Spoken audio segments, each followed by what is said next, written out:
Janet, Try It Like It Create It, and I'm going to show you how to set up this sewing card front panel in Adobe Illustrator.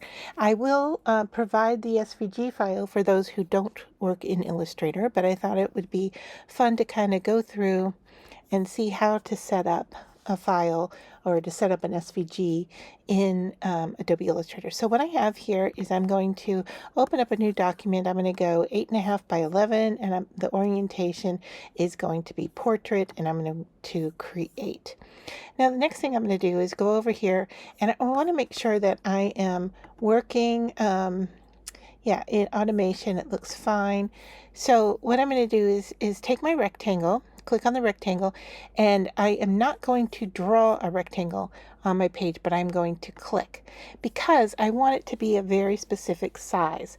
I'm going to be designing a card front for a card that's going to be 4 by 6 inches.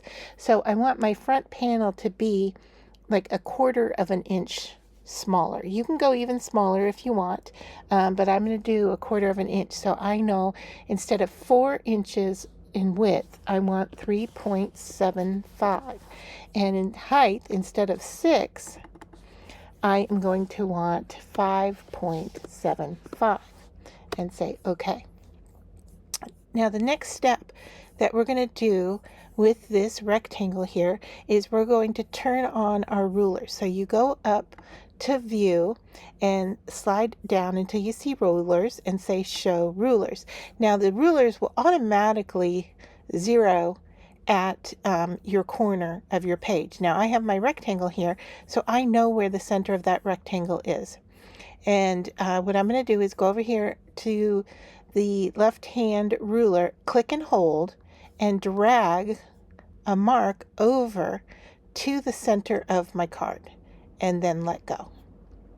Now I'm going to do the same with the ruler at the top. I'm going to click and drag it down. All right, and this is just setting up for me to be able to draw my shapes that I'm going to cut. All right, so this is my panel, and you can see over here in my layers panel, if you don't have it highlighted, you want to go to layers, and if you don't have it, you can go to window and go down to layers and choose it so that you have it showing on your screen. So now what I'm going to do with this layer is I am going to click right here in this negative space, and that's going to lock that shape in place because I do not want that to move on me. All right, so then I'm going to go down to the bottom, and I'm going to click on the plus sign and get a new layer. So now this red layer here is the one I'm going to be working on. And what I'm going to do now is go over to my rectangle and click and hold and change that to the ellipse tool. Now this will make a circle. All right, it'll actually make an ellipse. If you want an actual circle, what you want to do is hold your shift key down as you make your circle. And so that's what we're going to do here is I'm going to let me just enlarge this a little bit so you can see what I'm doing here. I'm going to go and decide where my outer circle is going to go. I'm going to go right about here, close to the edge of my card, and I'm going to shift and hold and draw a circle. All right, I don't need that circle to be very big. All right, now I want all my other circles to be that same size, and you can see that I have it centered on that line. All right, so now what I'm going to do is I'm going to rotate that circle by clicking on my rotate tool. But before I go any further, I'm going to put that center mark right in the center of the two ruler lines. All right, so now when I go to rotate this, I'm going to hold the option key down and rotate until I get it to center at the top. Now by holding the option key down, you can see that it made an additional circle. I'm going to do that again. I'm going to hold the option key down. I'm still centered in the middle, and I am going to, excuse me, I'm going to cancel out of that. All right, so now I'm going to circle or rotate, go into the center. All right, option key, and now I'm pulling it down and visually looking to see that it's centered. And if I'm not, I can adjust it. All right. So now I'm just going to click off of that. I think this was the error I had at the very beginning there. And I'm going to click on that circle again. I'm going to rotate. I'm going to hold my Option key down and bring in, oops, cancel out of that again. All right, try this one more time. Let's just go with this one over here. All right, we're going to rotate that. I'm going to place this in the center. All right, now I'm going to hold my Option key down. You can see that my pointer tool changed to 2, and rotate this guy down here.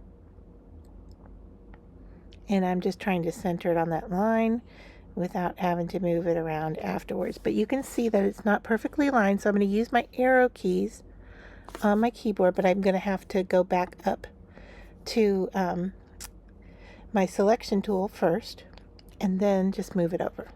All right, so now I'm just going to go back in and check and make sure that these are all where I want them to be, and they are. Now, holding my Shift key or going over here and clicking on this circle, you can see that I've selected all 4 of them. All right, I can do that Option rotate again, or I can do a copy and paste. So I am going to do edit copy, edit Shift key, and paste. And what that has done is not what I wanted. Try that again. Okay. We're going to go to edit, paste. I'm going to hold my Shift key down, paste. I'm not sure why it's not lining up exactly where it's supposed to be, so I am going to go in and do, let's see, I'm going to hold my Shift key down. Let's try this. I'm going to hold my Shift key down. I've got all 4 of them. I'm going to go to Object and Group. All right, now I'm going to go to Edit, Copy, all right, and Shift key, Edit, and Paste. Oh, still not working. All right, if I do it with my keyboard, I can do copy, Shift key, it's Command C is copy, and then I'm going to hold my Shift key down, and Command V is paste, and that pastes it right back on top. All right, I'm going to go to my rotate tool again, click in the center, all right, and once again, I'm going to hold my Shift key down and go to rotate, and what that's going to do is it's going to go at 45, you see how it shows up? It's going at 45-degree angles. Okay, and I'm going to let go of my mouse and then let go of my Shift key. Now I've got those 4 selected. I'm going to go back and select the first 4, and I'm going to go to Object, Group. All right, and then I'm going to go Command C to copy, hold my Shift key down, Command V, and that pastes them right on top of itself again. Rotate tool, back to the center again. All right, now before I click and move, I'm going to hold my Shift key down, click and move, and letting go of my Shift key, so you can now see instead of 45, I want to go in between those. And so I can do as many little dots here as I want. If I want to put 2 in this space, I will move these guys closer to the first. All right, and then I'm going to Command copy, Shift Command V. All right, I'm going to rotate again, put in the center, and click and hold. I am not using my Shift key, and I am spacing these out to be in the center of that. And now I'm going to let go. So now I have everything. All right, I'm going to do a Command A, which is Command All, that selects all of them, and I'm going to Object Group, or Command G if you'd like. And now I'm going to once again copy, and I'm going to paste, shift, paste, and they're right on top of each other. Now this time I am going to go in and take my scale tool. All right, I'm just going to click off here on the side, click and hold, and pull in. If I want, I can hold my shift key and it will make it line up perfectly where I had them before. Now these circles are lining up on top of each other. All right, if I do not want my design to be on top or lined up with each other, all right, I can now go in, and if I want to, I could go in, click on the center for my rotate tool, and with the shift key down, I can hold on to this and I'm going to take the shift key off. Sorry, the shift key gives me 45-degree angles. So if I want, I can rotate these around, and so now you can see that the circles are in between the first row of circles. I'm going to let go of that, and then I'm going to do that one more time. I'm going to Command C, copy, Shift, Command V, paste. They're right on top of the original.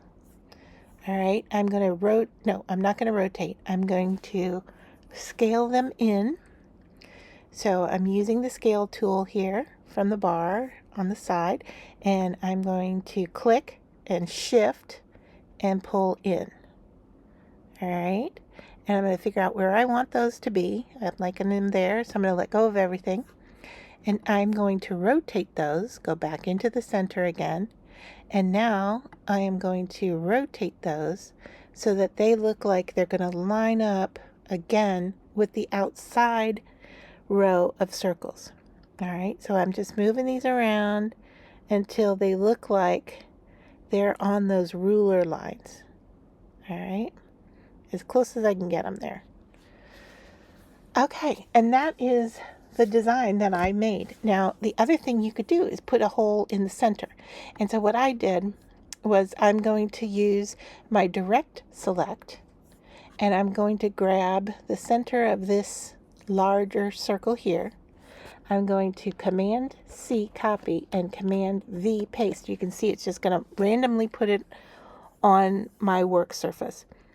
And now I'm going to grab the center of that and bring it in to the center of my card. And that allows me to have stitches come from out here to in here. So any of these could now stitch into the center. And now all I have to do is, what I like to do here is I'm going to go and unlock that first layer. All right, that was our rectangle.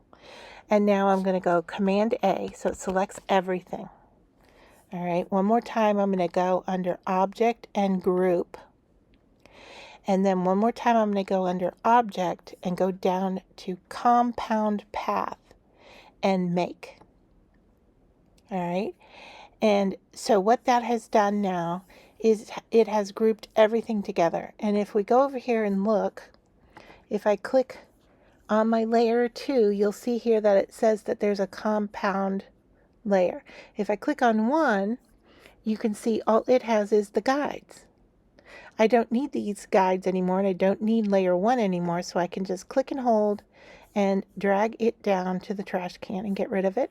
And so now what I have here is a file with all of those cut lines attached to each other. All right, and so now what I can do is go to File and Export as, and I'm going to name this Sewing Card, and then I'm going to go down and choose SVG. Click on that, and then save it to either your file or your desktop, wherever you want it, and say Export. And it's going to ask me if I want to replace the one I already have, and I don't, so I'm going to cancel out. You could, like, I'm going to type in New or Sample and Export. So I have it as a SVG. It's got the extension here. I'm going to export it and say OK. And now I have that SVG file on my desktop. I can go into Design Space, and when it opens up Design Space, I can tell it I want a new project. I am going to then, let me move my screen here so I am in screen so you can see what I'm doing. Okay, there we go. And now I'm going to upload. I'm going to upload the image, browse my desktop, and what did I name that? I named it sewing card, so I can just click on any file here and start to type in S. Takes me down to the S's. All right, and I named it sewing card sample, and so I can open that up, and there is my sample as an SVG, and I'm going to upload it. It is now here. I can click on it, tell it to add it to my canvas, and you can see that it has added it to my canvas just like it looked like in Illustrator. And I am ready now to cut this, so I can send it to my machine to cut. If we look here, you'll see that in measurement wise, it is exactly what I set up in Illustrator. It is 3.75 and it is 5.75 tall. All right, once you have your file designed and cut out, which I have here, we're going to now sew. So the first version I did, I used embroidery floss. And for this one, I'm going to use the baker's twine from the Dollar Tree. And here are our cut pieces. I'm going to use an embroidery needle, and I have some clear tape and a pair of scissors. So just to get this going, I'm just going to cut off a length of red. It doesn't really matter how long because you can always add to what you're doing. So you just want a comfortable length. And then you can decide on what your pattern is going to be. Now the one thing I want to point out to you is that because with this design we took the outer rim or the inner rim and changed the sizing of it, the dots or the opening that we're going to sew into change sizes as well.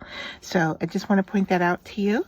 And then the next thing I'm going to do is take the tail end of my string, and I am just going to then tape it onto the back. And I need to cut it a little smaller here. Actually, let's just go off side here. We'll just go down here and tape the end.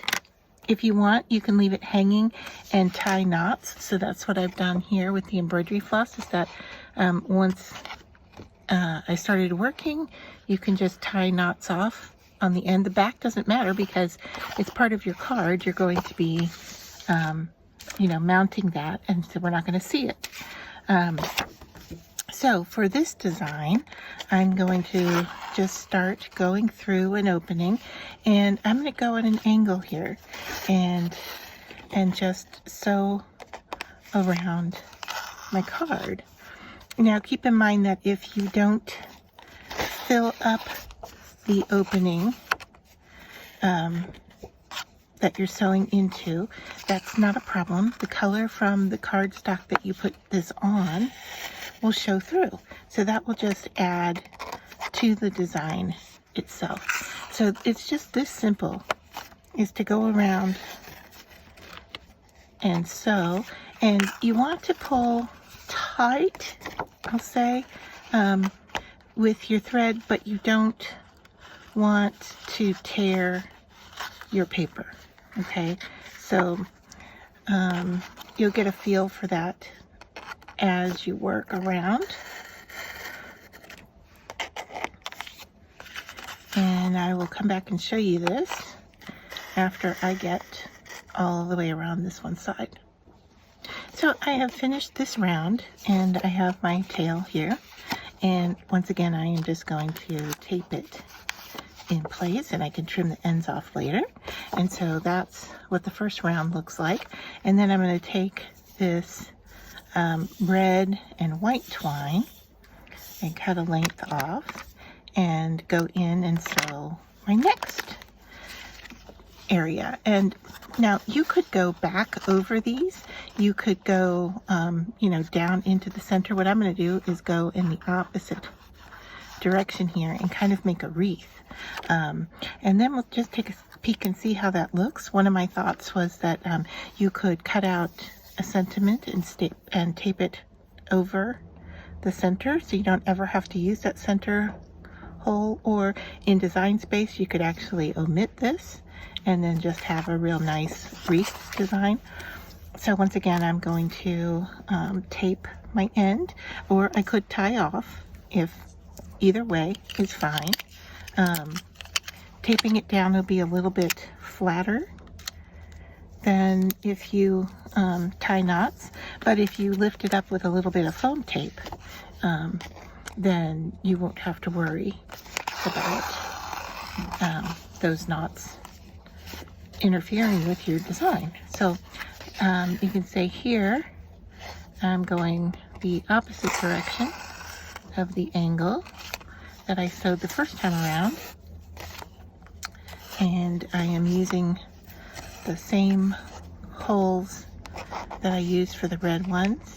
I could, you know, cross over and go up. So, I mean, you have so many options on how to sew and add to this card. You could use ribbon, you can use twine, you can use embroidery floss. So you have a lot of different options. If you want, you could just leave the holes and put different colors of paper behind, and then you just have the dots showing. So once I'm done with this round, I'll come back and show you what that looks like. So I have finished off my second round, and you can see here I have it taped down on the back. And of course, if you have any loose pieces, you can go in here and, you know, pull them a little bit more taut in the back. And in fact, you can even, you know, just use a piece of tape to hold it down if you need to tighten things up. And then I cut a red panel to show you what that's gonna look like on red. And so I'm just gonna lift this up with some foam.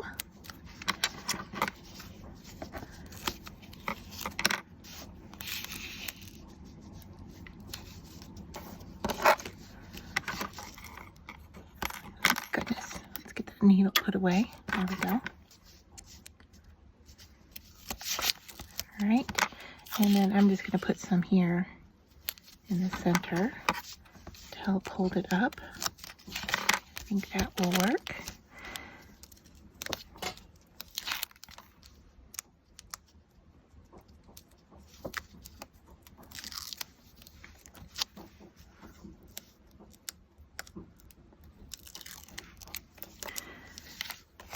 So let's figure out where the center is here, and I think that looks pretty good. So go ahead and stick that down.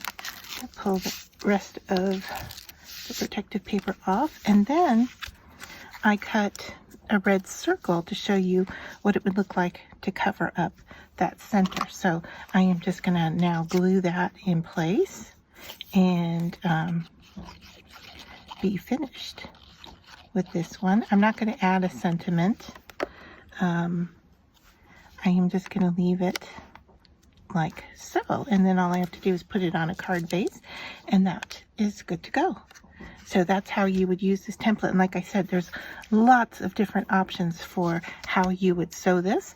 To show you, if your holes are a little bit larger, of course you're going to see the color through, or if you make your holes smaller. So with this one here, I started with the outer ring, and then I brought it down into the middle, and so those holes are much smaller. You can see, hopefully you can see the difference between the two. So that's how you would use this sewing card. I hope you enjoyed the tutorial, and I would love to see how you end up using this design.